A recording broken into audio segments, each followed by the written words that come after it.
Yo, what's up guys? Andy here, back with another video. Today we're taking a look at the Tesla stock. We're gonna break it down and see what is up with this thing.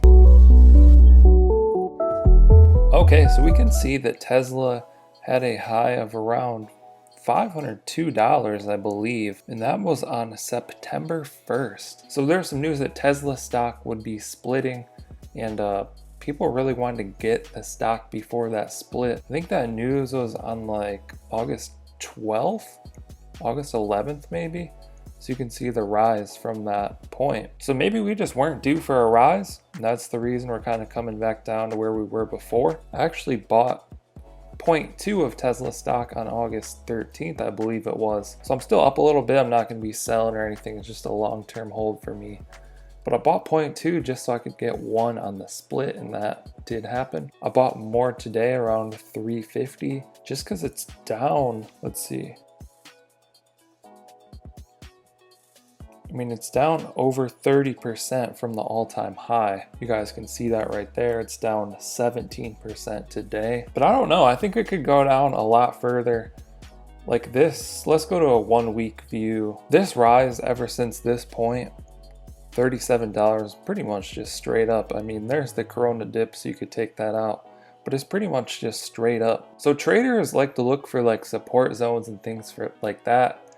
And you have to remember, traders and Wall Street and big money has a lot more money and skill in stock trading than the average person does. A lot more than I do. But they look for indicators. They look for all types of patterns. Where's the indicators? So indicators, there's hundreds and thousands of different indicators that they may use. I like to stick to the basics. So I have volume on the bottom here and moving averages. So you can see we're way above the moving averages. Usually these stocks stay more in line with the moving averages, but we're way above that. Another sign is going to come back down.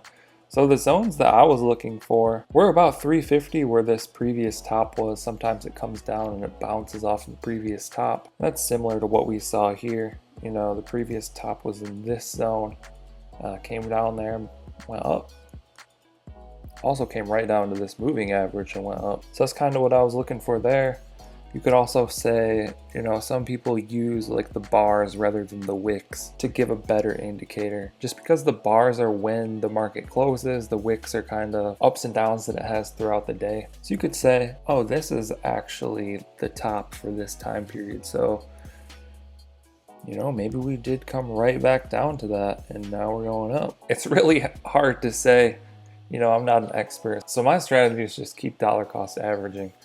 However, this zone right here, like if we do come down to this zone, I think this is a pretty good buy.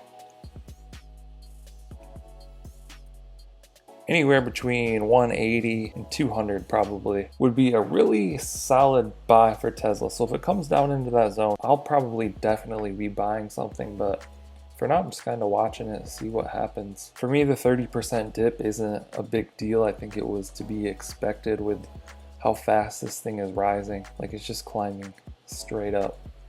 So there's my little bit of Tesla stock analysis.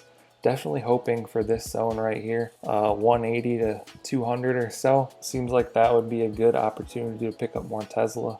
You can see if it does fall below this right here. There's not any support in this zone. It just kind of went straight up.